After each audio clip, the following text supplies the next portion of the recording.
Season mode is apparently viewed as a never-ending mode to most people, made up of two parts: pre-season, where you play as a core and created wrestler, and season mode, which is the essential season that just begins your story as a proper wrestler.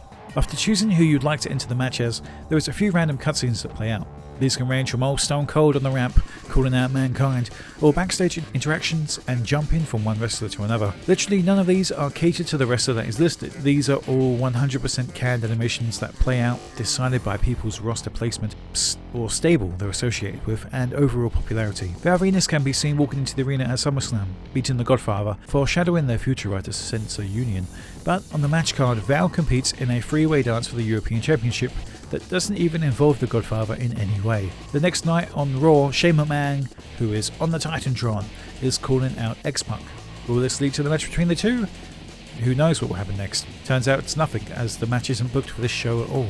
On SmackDown, the Hardy Boys jumped Mark Henry and dish out punishment. The only thing that had changed is that Mark has a smaller heart percentage than his opponent in his next match. On the pay-per-view that follows, Matt Hardy once again jumps Mark Henry, and there is nothing Mark can do about it.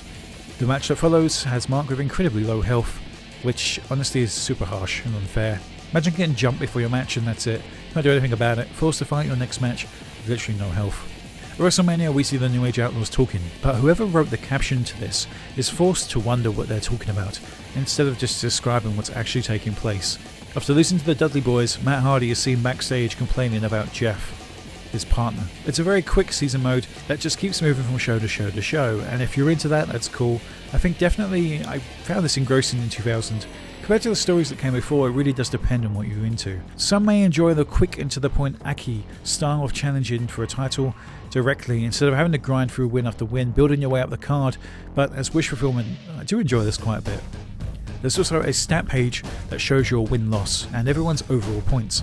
Once again, not really allowing you to choose a title that be interested in challenging for. It's completely random.